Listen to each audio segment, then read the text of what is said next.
Hello bachcho, let's see this question. The question says that which of the following has maximum bond strength?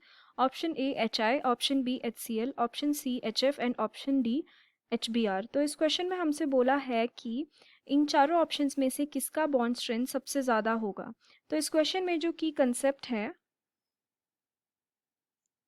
That is regarding the bond strength. तो यहाँ पे हमें halogens के hydride दिए गए हैं और हमें बताना है कि किस में सबसे ज़्यादा बॉन्ड स्ट्रेंथ रहती है. तो हाँ, अगर हम हैलोजन को देखें तो वो 7A ग्रुप में प्रेजेंट रहता है in the periodic table and उनका सीक्वेंस कैसा रहता है? Fluorine, chlorine, bromine and iodine. ठीक है. अब अगर हम डाउन द ग्रुप जाते हैं तो हमको पता है कि एटम का जो साइज होता है वो इंक्रीज होता रहता है. ऐसा क्यों होता है? Because the number of shells keep on adding. ठीक है. नंबर ऑफ शेल्स इंक्रीज होते रहते हैं, इसलिए क्या होता है, जो एटम का साइज है वो भी इंक्रीज होता रहता है. अब अगर नंबर ऑफ शेल्स इंक्रीज होते रहेंगे एंड वी नो दैट एक ग्रुप के अंदर जो नंबर ऑफ इलेक्ट्रॉन्स है in the outermost shell यानी कि वैलेंस शेल, वो तो हमेशा सेम रहते हैं. तो because of the increase in the number of shells क्या होगा कि जो बाहर वाला इलेक्ट्रॉन होगा, जो वैलेंस शेल में जो इलेक्ट्रॉन होगा, उसका अट्रैक्शन टूवर्ड्स द न्यूक्लियस बहुत ही कम होगा. ठीक है.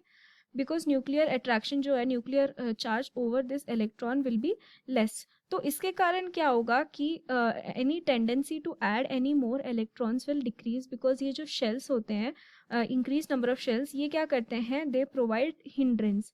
ठीक है. तो वो एक और शेल को आने के लिए नहीं देंगे. सो वी कैन से कि डाउन द ग्रुप जो है इलेक्ट्रोनेगेटिविटी जो होती है वो डिक्रीज होती जाती है. ठीक है. अब अगर हम HF को देखें तो वी नो दैट फ्लोरीन जो होता है इसका साइज बहुत कम है.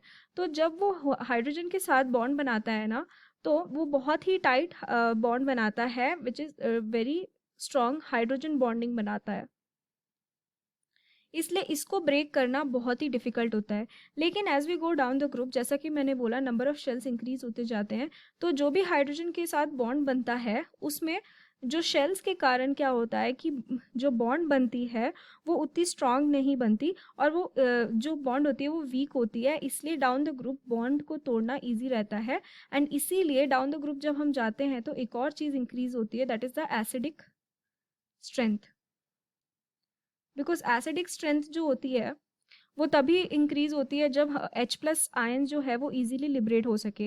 एंड सिंस यहाँ पे हाइड्रोजन एंड आयोडीन या हाइड्रोजन एंड ब्रोमीन के बीच में जो बॉन्ड है वो इजीली ब्रेक हो रहा है और H+ बाहर निकल रहा है, इसीलिए क्या होता है कि डाउन द ग्रुप जब हम जाते हैं तो एसिडिक स्ट्रेंथ इंक्रीज होती जाती है.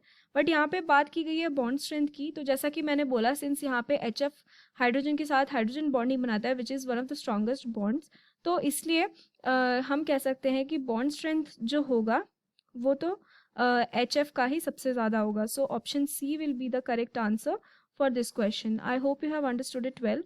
Best of luck.